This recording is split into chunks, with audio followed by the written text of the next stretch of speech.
KCET apply ಮಾಡೋ last date extend ಆಗತ್ತಾ, ಈ ಒಂದು ಕ್ವಶನ್ ಅನ್ನು ತುಂಬಾ ಜನ ಕೇಳ್ತಾ ಇದ್ರ. ಹಾಗೆ ಅಪ್ಲಿಕೇಶನ್ ಎಡಿಟಿಂಗ್ ಬಗ್ಗೆ ಕೂಡ ಕೇಳ್ತಾ ಇದ್ರ. ಅಪ್ಲಿಕೇಶನ್ ಎಡಿಟಿಂಗ್ ಕೂಡ ಅಪ್ಲಿಕೇಶನ್ ಹಾಕೋದಕ್ಕೆ ಯಾವ್ದು ಲಾಸ್ಟ್ ಡೇಟ್ ಆಗಿರುತ್ತೋ ಅದೇ ಲಾಸ್ಟ್ ಡೇಟ್ ಆಗಿರುತ್ತೆ. ಅದು ಏನ್ ಹೇಳಿದ್ರು ಅಂತ ಹೇಳಿದ್ರೆ, ಅಪ್ಲಿಕೇಶನ್ ಲಾಸ್ಟ್ ಡೇಟ್ ಮುಗಿಯೋದ್ರ ಒಳಗಡೆ ನೀವು ಎಷ್ಟು ಸಲ ಬೇಕಾದ್ರೂ ಕೂಡ ಎಡಿಟ್ ಮಾಡಬಹುದು ಅಂತ ಹೇಳಿದ್ರು ಈ ಹಿಂದೆ. ಸೊ ಅದ್ರ ಪ್ರಕಾರ ಅಪ್ಲಿಕೇಶನ್ ಲಾಸ್ಟ್ ಡೇಟ್ ಮುಗಿಯೋದ್ರ ಮೊದಲೇನೆ ನೀವು ಎಡಿಟ್ ಮಾಡ್ಬೇಕು ಅಂತ ಹೇಳಿದ್ರೆ ಎಡಿಟ್ ಮಾಡ್ಕೋಬಹುದು. ಈಗ ಲಾಸ್ಟ್ ಡೇಟ್ ಎಕ್ಸ್ಟೆಂಡ್ ಆಗತ್ತಾ ಇದನ್ನ ನೀವು ಕೇಳೋದಾದ್ರೆ, ಇದುವರೆಗೆ ಅಫಿಷಿಯಲಿ ಏನೋ ಅನೌನ್ಸ್ಮೆಂಟ್ ಮಾಡಿಲ್ಲ KEA ಕಡೆಯಿಂದ. ಬಟ್ ಹಿಂದಿನ ವರ್ಷಗಳನ್ನೆಲ್ಲ ಅಬ್ಸರ್ವ್ ಮಾಡೋದ್ರ ಪ್ರಕಾರ ಹೇಳೋದಾದ್ರೆ ಸ್ವಲ್ಪ ಡೇಟ್ ಎಕ್ಸ್ಟೆಂಡ್ ಮಾಡೋ ಚಾನ್ಸಸ್ ಇದೆ. ಮಿನಿಮಮ್ ಒಂದು 6 to 7 days ಟೈಮ್ ಎಕ್ಸ್ಟೆಂಡ್ ಮಾಡಬಹುದು.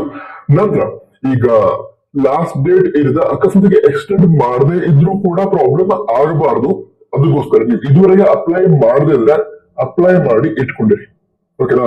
ಅಕಸ್ಮಾತ್ ಅಪ್ಲಿಕೇಶನ್ ಚೇಂಜಸ್ ಮಾಡಬೇಕು ಅಂತ ಅನ್ಸಿದ್ರೆ ಡೇಟ್ ಎಕ್ಸ್ಟೆಂಡ್ ಮಾಡ್ತಾರಲ್ವಾ ಆವಾಗ ಎಡಿಟ್ ಮಾಡ್ಕೋಬಹುದು.